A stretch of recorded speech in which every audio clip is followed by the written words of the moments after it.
So I've just got some quick fire questions for you, Costas, like almost like yes or no.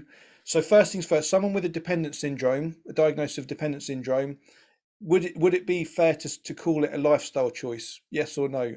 No. No, thank you, because that's something we see regularly with housing officers. They kind of say that. My next quick question is: so for someone with a significant mental health issue, the fact that they're not engaging with mental health support services, does that mean they're at more risk of harm or less risk of harm? They're at more risk of harm if not Cool. engaging.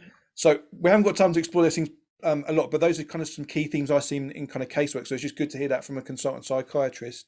Um, I guess another question, and I think David's itching to say something. I might be wrong there, but I just in terms of the kind of the we not only have to understand trauma and its impact on someone's ability to deal with homelessness down the line, but we also have to try and convince housing officers who are often not very sympathetic. Now, in one sense, you kind of reference NICE guidelines and things like that a lot. Are there kind of some good sources that advocates can be using just to basically force the issue and kind of say, no, EUPD is a real thing. You can't just dismiss it as being like just a, whatever, which housing officers quite often do. So are there kind of some good resources that people can be using to kind of to evidence that people are in priority need?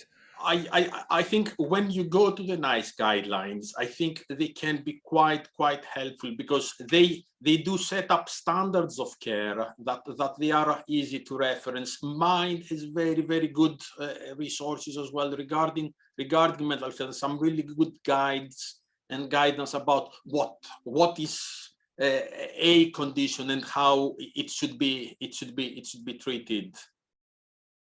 Cool. Okay. I mean, it might be we can get some resources out on that, just some key ones, because some of the stuff you shared with me was almost like, I mean, it was using terminology like self-medication, which again is quite often dismissed by housing officers. They're like, oh, that's not a real thing.